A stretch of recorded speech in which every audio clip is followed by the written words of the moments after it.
നമസ്കാരം. ഇന്നത്തെ എൻ്റെ വിഷയം വായന വളർച്ചയ്ക്ക് എന്നുള്ളതിനെ കുറിച്ചാണ്. അപ്പോൾ വായിച്ചു വളരുക എന്ന സന്ദേശവുമായി നമ്മുടെ ഗ്രാമങ്ങളിൽ കൂടെ കയറിയിറങ്ങിയ PN പണിക്കരുടെ ചരമദിനത്തോടനുബന്ധിച്ചാണ് നമ്മൾ ഈ ദിനം ആചരിച്ചു വരുന്നത്. അതായത് ജൂൺ 14 നമ്മൾ വായനാ ദിനം ആചരിച്ചു വരുന്നത്. ഇന്നേ ദിവസം നമ്മൾ ഈ ഗ്രന്ഥാലയങ്ങൾ വർദ്ധിപ്പിക്കാനും അതുകൂടാതെ ഈ പുസ്തകങ്ങൾ വായിക്കുന്നവരുടെ എണ്ണങ്ങൾ കൂട്ടാൻ കൂടിയാണ് നമ്മൾ ഈ ദിനമായി ശ്രമിക്കുന്നത്. അപ്പോൾ പുസ്തകം വായിക്കുന്നതുകൊണ്ട് തന്നെ നമുക്ക് ധാരാളം അറിവുകളാണല്ലോ ലഭിക്കുക. അപ്പോൾ അത് മനസ്സിലാക്കി വേണം നമ്മളെല്ലാവരും മുൻപോട്ട് പോകാൻ. വായിച്ചാൽ വിളയും, വായിച്ചാൽ വളയും എന്ന് കുഞ്ഞുണ്ണി മാഷിൻ്റെ വാക്കുകൾ കേൾക്കാത്ത മലയാളികൾ ഇന്ന് കുറവായിരിക്കും. പിന്നെ ഇന്നത്തെ മലയാളികൾ ചോദിക്കുന്ന ചോദ്യമാണ്, നമ്മൾ എന്തിനാണ് വായിക്കുന്നത്, അതുകൂടാതെ ഇന്ന് ഈ ഡിജിറ്റൽ യുഗത്ത് വായിച്ചുകൊണ്ട് നമുക്ക് എന്താണ് ലഭിക്കുന്നതെന്നും. അതെ, അതുകൊണ്ടൊക്കെ തന്നെ ആവണം ഇന്നത്തെ തലമുറ ഇങ്ങനെ ആക്കിയെടുത്തത്. വായന കുറഞ്ഞു വരുന്നു, പുസ്തകങ്ങൾ മരിക്കുന്നുള്ളത് എന്നുള്ളത്. അപ്പോൾ അതിനെക്കുറിച്ച് ആലോചിച്ച് വേണം നമ്മളിത് ചിന്തിക്കാൻ. അപ്പോൾ എന്തിനാണ് വായിക്കുന്നത് എന്ന് ചോദിച്ചാൽ ഞാൻ പറയും, വായിച്ചാൽ മാത്രമേ നമ്മൾ വളരുകയുള്ളൂ എന്ന്. അപ്പോൾ വായന കൊണ്ട് നമുക്ക് ബുദ്ധിശക്തി കൂടുകയും നമ്മുടെ മനസ്സിനെ ഉണർത്താൻ സാധിക്കുകയും അതുകൂടാതെ നമ്മുടെ സ്വഭാവത്തെ ശുദ്ധീകരിക്കാൻ സാധിക്കുകയും ഒക്കെ ചെയ്യാൻ സാധിക്കും. അതുകൂടാതെ 3 കാര്യങ്ങളാണ് നമുക്ക് ഈ വായനയിലൂടെ നമുക്ക് ലഭിക്കുക. ഒന്ന് നമുക്ക് അറിവ് കിട്ടും, ഒന്ന് നമുക്ക് ആഹ്ലാദം കിട്ടും, പിന്നെ നമുക്ക് മാനസിക വിഭ്രാന്തിയെ ധാരാളമായി ഇതിൽ നിന്ന് കുറയ്ക്കാനും സാധിക്കും. കഴിഞ്ഞ നൂറ്റാണ്ട് വരെ വായനയിലൂടെയായിരുന്നു എല്ലാവരുടെയും വളർച്ച. വിവിധ വിജ്ഞാനങ്ങളിലെയും അതുപോലെയുള്ള ഗ്രന്ഥങ്ങളിലൊക്കെ അറിവ് തന്നെയാണ് വായന തന്നെയാണ് കൂടുതൽ അറിവിലേക്ക് നയിച്ചത്. അതുകൊണ്ട് തന്നെ അന്ന് വായിച്ചവർ ഇന്ന് വലിയ നിലയിൽ തന്നെയാണ് എത്തിയിരിക്കുന്നത്. അത് ഞാനൊരു ഉദാഹരണം പറഞ്ഞാൽ, ഡൈനാമോ കണ്ടുപിടിച്ച ഒരു സയൻറ്റിസ്റ്റ് ഉണ്ട്. അപ്പോൾ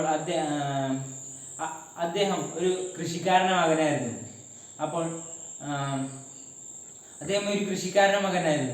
അപ്പോൾ അദ്ദേഹത്തിന് വായിക്കാൻ ഒരു നിവൃത്തിയുമില്ലായിരുന്നു. അങ്ങനെ അദ്ദേഹം ഒരു ബൈൻഡറുടെ കീഴിൽ ജോലി ചെയ്യുകയായിരുന്നു.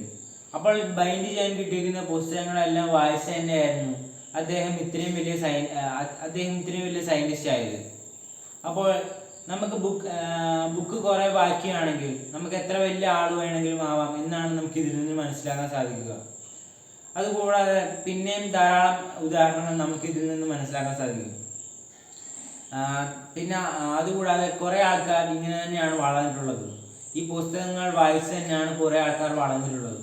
നമുക്കറിയാമല്ലോ, ഈ ബൾബ് കണ്ടുപിടിച്ചതും ഇലക്ട്രിസിറ്റി കണ്ടുപിടിച്ചതും അതെല്ലാം പണ്ട് മറ്റേ കമ്പ്യൂട്ടറും അതൊന്നും ഇല്ലായിരുന്ന കാലത്ത് തന്നെയല്ലേ.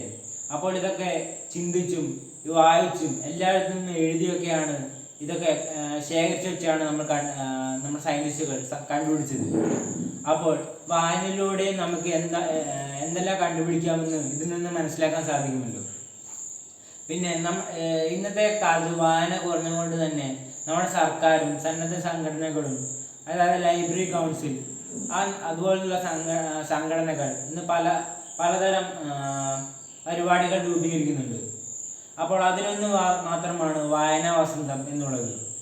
അപ്പോൾ ഇത് കുട്ടികൾക്ക് മാത്രമല്ല, മുതിർന്നവർക്കും ഇത് വളരെയേറെ അത്യാവശ്യമാണ്. കാരണം ഇന്ന് മുതിർന്നവരും വായനയൊക്കെ വിട്ട് ഡിജിറ്റൽ യുഗത്തേക്ക് മാറിയിട്ടുണ്ട്. അതുകൊണ്ടൊക്കെ തന്നെ ഇത് എല്ലാവർക്കും തന്നെ അത്യാവശ്യമായി വരുന്നുണ്ട് ഈ കാലത്തൊക്കെ. അപ്പോൾ കഴിഞ്ഞ ഒരു നൂറ്റാണ്ടിലേറെയായി ഈ വായന കുറയാൻ കാരണം. അപ്പോൾ ഈ ഇലക്ട്രിസിറ്റി കണ്ടുപിടിച്ചത് കൊണ്ട് തന്നെ ഫോൺ, അതുപോലെ കമ്പ്യൂട്ടർ, ലാപ്ടോപ്പ്, ടാബ്ലറ്റ് അതുപോലെയുള്ള ഇലക്ട്രോണിക് ഡിവൈസുകളെല്ലാം കണ്ടുപിടിക്കാനുണ്ടായത്. അതുകൂടാതെ ഇൻ്റർനെറ്റ്, അതൊക്കെയാണ് ഏറ്റവും വലിയ കാരണങ്ങളായി മാറിയിരിക്കുന്നത്. അപ്പോൾ ടെലിവിഷനെ കുറിച്ച് പറയേണ്ട ആവശ്യമില്ലല്ലോ. ഇന്നത്തെ നമ്മുടെ തലമുറകൾ എല്ലാവരും ടെലിവിഷനിൽ തന്നെയാണ് അഡിക്റ്റ് ആയിരിക്കുന്നത്. നമുക്കറിയാലോ, നമ്മുടെ മാതാപിതാക്കൾ ജോലിയും കഴിഞ്ഞ് വന്നു കഴിഞ്ഞാൽ TV യുടെ മുമ്പിൽ ഇരിക്കുകയാണെന്ന്. അപ്പോൾ അവർക്ക് അവർക്ക് കിട്ടുന്ന സ്ട്രെസ്സൊക്കെ കുറയ്ക്കാൻ വേണ്ടിയാണ് അവർ ടി വിയുടെ മുമ്പിൽ ഇരിക്കുന്നത് എന്നാണ് പറയുന്നത്. അപ്പോൾ ഇന്ന് ഓണം അതുപോലെയുള്ള പരിപാടികൾ വന്നാൽ പോലും കൂട്ടുകാരുമൊത്തോ അത് കുടുംബങ്ങളൊത്തോ സമയം ചെലവഴിക്കാതെ ഈ ടി വിയുടെ മുമ്പിൽ മാത്രമായി പോകുന്ന അവസ്ഥ വരെ ഉണ്ടാകുന്നു ഇത് കാരണമൊക്കെ. അപ്പോൾ പിന്നെ അതുകൂടാതെ ധാരാളം പ്രശ്നങ്ങൾ ഈ ടെലിവിഷനുമായി ബന്ധപ്പെട്ട് വേറെയും പ്രശ്നങ്ങളുണ്ട്. ഈ കുട്ടികളൊക്കെ ഈ മുതിർന്നവർ കാണുന്ന പരിപാടികളൊക്കെ കണ്ടു കഴിഞ്ഞാൽ അവർ ധാരാളം അക്രമാസന്നതരാകുകയും അങ്ങനത്തെ കുഴപ്പങ്ങളൊക്കെ നമുക്ക് ഇന്ന് കാണാൻ സാധിക്കുന്നു. പിന്നെ ഈ ചെറിയ കുട്ടികളൊക്കെ ഈ ടി വി കാണുകയാണെങ്കിൽ അവർക്ക് കണ്ണിനും മറ്റുമൊക്കെ പ്രശ്നങ്ങൾ ഉണ്ടാവാം, ആരോഗ്യ പ്രശ്നങ്ങളും ഉണ്ടാവാൻ ചാൻസ് ഉണ്ട് ഇന്നത്തെ കാലത്ത്. പിന്നെ അടുത്തായി പറയുകയാണെങ്കിൽ പണ്ടുള്ളവർ എങ്ങനെയാണ് സമയം ചെലവഴിച്ചത് എന്ന് പറയുകയാണെങ്കിൽ എല്ലാവരും വായിക്കുകയില്ലായിരുന്നു. പക്ഷെങ്കിൽ വായിക്കാൻ താല്പര്യമുള്ളവർ അന്ന് വായിക്കുമായിരുന്നു.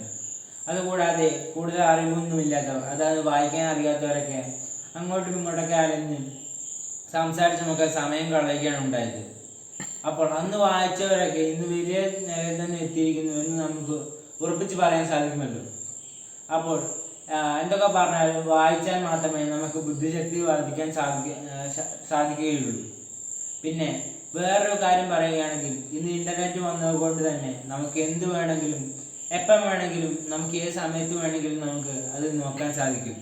നമ്മുടെ കയ്യിലൊരു മൊബൈൽ ഫോൺ മാത്രം മതി. പക്ഷേ നമുക്ക് എന്തൊരു സംശയം ഉണ്ടെങ്കിലും നമുക്ക് ഒരു ബുക്കിൽ നിന്ന് നമുക്ക് തീർക്കാൻ സാധിക്കില്ല. അതൊരു പോരായ്മ തന്നെയാണല്ലോ. അപ്പോൾ എന്ന് പറഞ്ഞുകൊണ്ട് ഞാൻ എൻ്റെ പ്രസംഗം നിർത്തുന്നു. നന്ദി.